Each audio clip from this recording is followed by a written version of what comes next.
Hey, we're playing Solar Smash, because it's fun to blow up planets.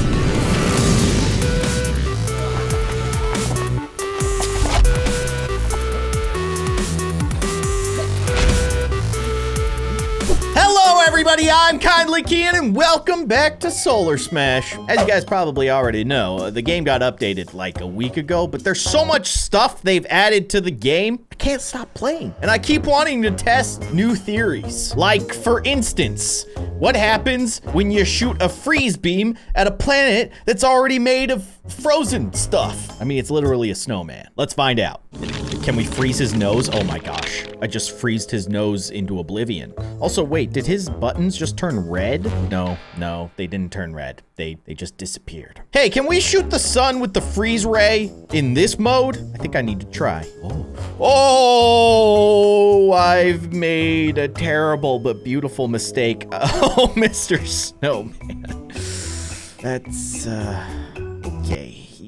He's not gonna be feeling too good after this one. Dang, Mr. Snowman, you're so bright. You're glowing. You're dead. Sorry. Theory busted. Can you freeze a frozen planet? No, but you can blow it up if you blow up the sun, in case you were wondering. But seriously, we have Saturn and Jupiter in the game now. What is happening to Saturn's rings? Why are they flying off into the distance? Do you see what I see? There's like little space dust ring particles floating off to the left of the screen. Losing my mind here. But we haven't used too many weapons on the new Saturn and Jupiter planets. So I want to test out some more planet destruction, because that's kind of the name of the game. Also, I kind of want to change the background. This green one's real pretty. Look at that. Nice contrast with Saturn. Let's start at the top. What do meteors do to gas planets? I don't know. Let's find out. I just launched a meteor. Hello? Did I not?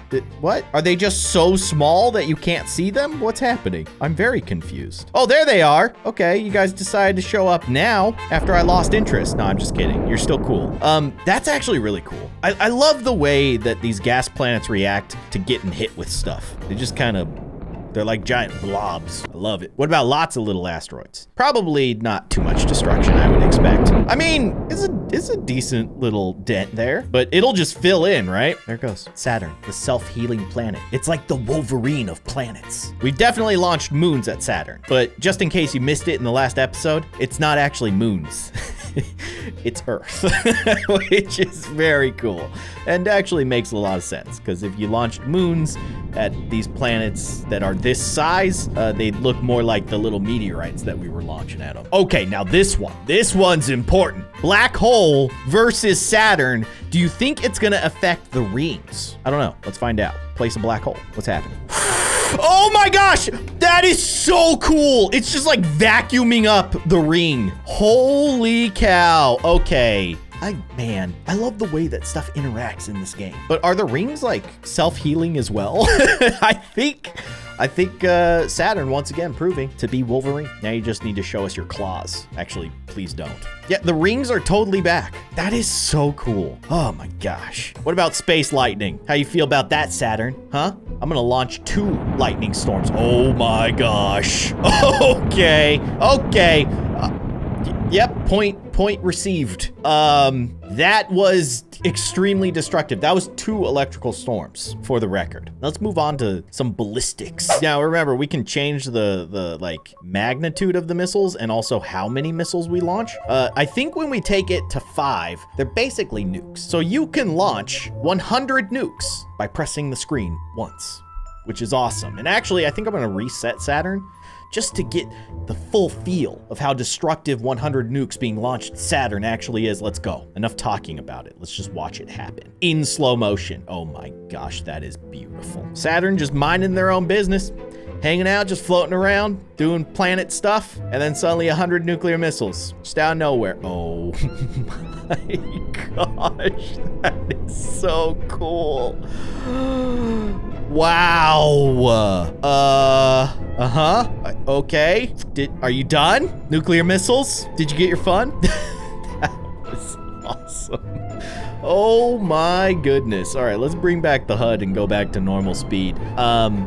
That last explosion was really loud, like way louder than all the other explosions. That was awesome. That was really, really cool. Let's speed up time and just do that like twice. Sorry, Saturn. How about 2 more? you know, you probably had better days, huh, Saturn? Here, have a little nuke. Oh, what is happening? They're like bouncing off. That's hilarious. What is this one? I kind of forget what it does. Oh, it's like it's like an implosion bomb or something. I don't know. Very cool. That's what's left of Saturn. Oops. Hey, Saturn, you're back. I'm so happy. I missed you. This is like the lasers, right? Like the machine gun lasers. It's a cool weapon, but we can do better. Have we used the freeze ray? Yeah, we did. We tried the freeze ray. I was hoping that it would freeze the gas, but it doesn't actually freeze the gas. It just kind of vaporizes it. Or maybe it turns it into ice and then it floats off into space. I don't know. I don't know why anyone would ever just attack Saturn for no reason, but apparently these aliens are real upset with Saturn. That's really cool. Just the way that like the gas kind of moves around as it's getting hit with stuff. I love it. Oh, we've got a drill. I totally forgot about this one. Okay, I'm gonna reset. Let's launch the drill and just see what happens. Okay, so I mean, it is hitting the gas.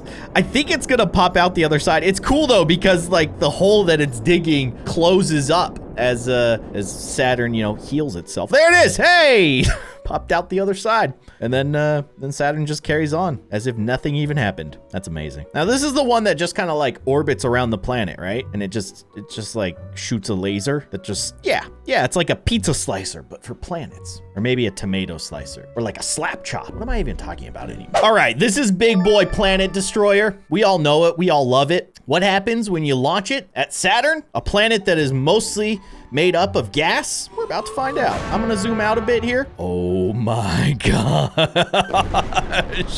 Well, safe to say that the aliens have developed technology that can pretty much blow up any planet, even planets that are made of gas. Now, what about giant space-eating worms? How do they feel about gas planets? You think there's much nutrition for space-eating worms in Saturn? I don't know, but I'm gonna send a whole bunch of them right into Saturn. It's crazy because, like, when you send these worms at Earth, they're obviously much bigger because Earth is much smaller. But when you launch them into Saturn, they look so little. I mean, they're still very big, but they're so much smaller compared to Saturn. Oh man, wow. You know, I gotta say, they didn't do much damage. Saturn's looking all right. I mean, it shrank a little bit, kind of to be expected. Space worms, they love eating. And apparently they like eating gas, although they might be a little stinky later on, if you know what I mean, because they're gonna fart a lot. The best kind of jokes are the ones that you have to explain. What about space octopi? They like I love the scale of everything, right? Because like, let's just, you know, hear me out. This is what these things look like when you launch them at Earth, right? Like that is way bigger. Same thing with the worms, like much bigger compared to Earth. And then we go back to Saturn. Look how cute they are. They're so cute. They're so little. Actually, you know what? We should get Jupiter in on this because Jupiter's even bigger than Saturn. Let's see what it looks like. For some reason, Jupiter actually seems smaller than Saturn in this case. I've been lied to all this time. Plasma monster, you wanna punch? I mean, you're basically both made out of gas, right? Dang, that is cool. Let's go back to like regular speed. I don't wanna be in fast motion anymore. Just wanna watch this take place at a normal pace. That's really cool. I love this game. Well, I think we've tested pretty much all of the weapons on either Saturn or Jupiter, the new gas giant planets, and I gotta say, pretty cool stuff. But now jumping over to System Smash, remember, we can shrink and expand the sun with the power of heat and freeze rays, which is awesome. But one of the things that I forgot that you can actually do in System Smash is you can move stuff. So, like, for instance, I can grab the sun and I can move it around, right? But hear me out. What if I turn the sun into a giant blue monster and then move it around? I thought that would be fun. Let's see what kind of destruction we can create. So first things first, you gotta turn the sun into a blue giant. And this is how you do it. Gosh, it's so cool. Almost there, just a few seconds longer. Don't you worry. I really did think the last time I played this though, and when I tried this for the first time, I thought it would pop like a balloon that you've blown up too far. Apparently not. All right, as you can see, the sun has successfully gone Super Saiyan Blue. Step aside, Goku. There's a new superhero in town. Actually, after I do what I'm about to do, it's more like a super villain. So I should be able to move this guy around. I gotta take off the heat gun. Oh my gosh. Oh man. It feels heavy. Like moving it around, it is very slow. Let's take out what I assume is Venus. Okay, goodbye Venus. Home sweet home. Oh no, Earth, you're gonna crash into the sun. Oh gosh. It's like following it, isn't it? Because this is throwing everything off orbit. Oh no. All right, you know what? Goodbye Earth. Goodbye Moon. Ooh, not a great day for us. Mars, just an innocent bystander. Oh. Okay, actually, I want to park the sun on the asteroid belt. Oh my gosh, look, the asteroid belt is pulling in. The sun is drawing in the asteroid belt. Oh, I gotta see this wide scale here. Yeah, look at that. It's totally throwing it off of its normal orbit. That is so cool. I mean, even Jupiter is like, what do you do? What, sun? What are you doing? What? We were all good. We were all good a few minutes ago. Can you go back? No? Okay. All right, cool. I'm just gonna collide with you and blow up spectacularly. No, it's fine. It's fine. No, okay, I'm dead. That was Jupiter. That was my impression of Jupiter. I know, it was pretty spot on. Oh, the asteroid belt. Can we eat it up like Pac-Man?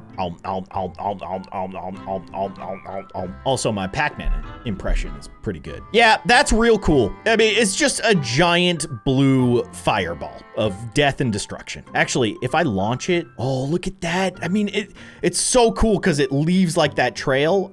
Also, it's gone now, but at least we did get to experience seeing it blast off into the endlessness of space. This is so cool. I want to try something with flat Earth real quick here. What happens if you place a black hole on the moon of flat Earth? Okay, so it eats the moon, but how's the sun doing? Sun actually seems kind of okay. We just don't have a moon anymore. What happens if you place a black hole right in the center of the flat Earth? Yeah, I mean, mostly what I expected. Just bad things for everybody. You ever notice the population of flat Earth is less than real Earth? I guess that makes sense because there would be much less land mass and a lot more water. But here's something that I really wanted to try. As you guys probably already know, we have the official donut Earth now in the game, which is awesome. Last time we played, we frosted the donut, you know, by using the frost beam. Great joke, Keyin. Just great. But I thought we should try some other flavors of donut. How do you make Earth into a chocolate donut, for instance? Well, I would expect you probably just use the heat beam, right? And you just lower the damage output. So like set it to 0.5, and then we just lightly glaze the surface of our lovely donut planet. This is taking way too long. I need more power. But if I have too much power, then I might just punch a new hole in this donut. And no one wants a donut with 2 holes in it. What does that even mean? Maybe this is a little less chocolate glaze and more like a weird like cinnamon glaze. We got a little spice in there, you know, because of the lava. I mean, I'm not gonna lie, that looks pretty good. I would not eat this donut if it was offered to me. You figure out what that means. What about this guy? Like, do you think this would be? Ooh, you know what? This is actually a little bit more consistent. It's very loud. It's actually extremely loud. But it is a little bit more consistent, so you can get, you know, a slightly better coverage of the surface area of your planet donut. That's right, I'm gonna start my own baking channel. Just you wait. This is only the beginning. How's that look? You know, I mean, it's a little bumpy if you look at it that way, but don't look at it that way. Look at it this way. Perfect. Now, if I use the freeze ray on this, does it turn it kind of like, ooh, you know, it does kind of change the color and it kind of gives it sort of a chocolatey look, although it's looking a little bit more blue than chocolate. Blueberry Earth donut, anybody? I actually want to see what kind of effect the black hole has on Earth donut. You know, that's fair. Definitely fair. Ah, man, I left my bagel in the toaster too long. And it was the last bagel, too. Just put more cream cheese on it. Can we cut this guy in half? I can't believe I haven't cut Donut Earth in half yet. I'm almost ashamed. Let's crank this thing to 3.5. We're gonna use a yellow laser, and we're gonna cut this bad boy straight across. Do it. Oh, man. Oh, man. That is so satisfying. Oh, that looks so good. All right. Straight across. No, don't turn. There we go. Continue the cut. Oh my gosh, I can't do it. Continue the cut. There you go. How's Earth doing? I don't know. It's a donut right now, so it's probably doing great. There you go. One for you, one for me. Oh, what's that? We've got 2 more friends with us. Oh, okay, that's fine. We can quarter this thing up. Don't you worry. I'm surprised that the population of Donut Earth is actually doing pretty good. I didn't even look at what does the number start at for Donut Earth? Oh no. Well, population is not doing so good. But apparently it starts at around 3.5 billion. It's time though to create my masterpiece. We need a frosted sprinkled donut. So of course, frosting, that's first. And that's gonna be some delicious, like maybe a blueberry frosting. Raspberry. Let's go with raspberry. This is a raspberry frosting. Let's see how that's looking from a different shot. Ooh, it's looking pretty nice. I am gonna try to even this out right here. I'm taking this very seriously. If you're gonna frost your donut planet, you better do it right. That's what I've always said. You gotta bring it over the edge a little bit. Just a little bit. There you go. Nice and clean. Oof. That looks so good. Space worms are eating good today, let me tell you. But first we need to get some sprinkles going. What's the best sprinkle option? I'd say, tiny sprinkle missiles, like 100 of them. But you know what? Can we lower the damage? Oh, we can. All right. I hope this doesn't ruin my beautiful frosted donut, but it's a risk I'm willing to take. Also, let's change the background. Purple. This is the perfect backdrop for a donut planet. It's like we're in some kind of alternate Candyland universe, and I love it. All right, sprinkle the planet. Have we been properly sprinkled? Also, did you see what the missiles did in the donut hole? That is so cool. Oh my gosh. Okay, actually, I'm a little disappointed in their effect, their sprinkling effect. You got better options? You know what? Let's try meteors. Ooh, Yeah, those sprinkles are a little aggressive. That was some aggressive sprinkling. You gotta cool it with the sprinkles, all right? Meteorites? Maybe, okay, hear me out. Maybe if we crank these guys up to like 1.5. Let's see. Okay. I guess I'm just gonna keep going with it. Yeah. Not looking great from this angle, but again, don't look at it from that angle. It's all about perspective. And then you add like a little drizzle, right? We gotta add like a little frosting drizzle. So here you go. This is the man for the job. Actually, I don't know how these guys are gonna orbit because, oh, they're kind of broken. Yeah, they're broken because of the shape of the planet. Also, they're doing way more damage than I want them to. You just like took a bite out of my beautiful frosted planet donut. This means war with the aliens. They've really upset me this time. You know what? Let's reset. I have a new plan for the sprinkles. I'm gonna try this guy. Let's see. Wait, why you shoot like that, you weirdo? He like went sideways, you see that? Okay, that didn't work either. I think truly our best option is the missiles. Maybe if we like set them to like that, it's a little bit better. It's a little bit better. It's not much better, but it's a little bit better. Listen, it's hard to sprinkle giant donut planets. What more can I say? But thankfully, space worms are not picky. Have at it, fellas. Enjoy your space donut. You guys earned it. I don't know how you earned it, but it is very cool watching giant space worms eat a giant Earth donut. Thanks for watching. See you guys next time.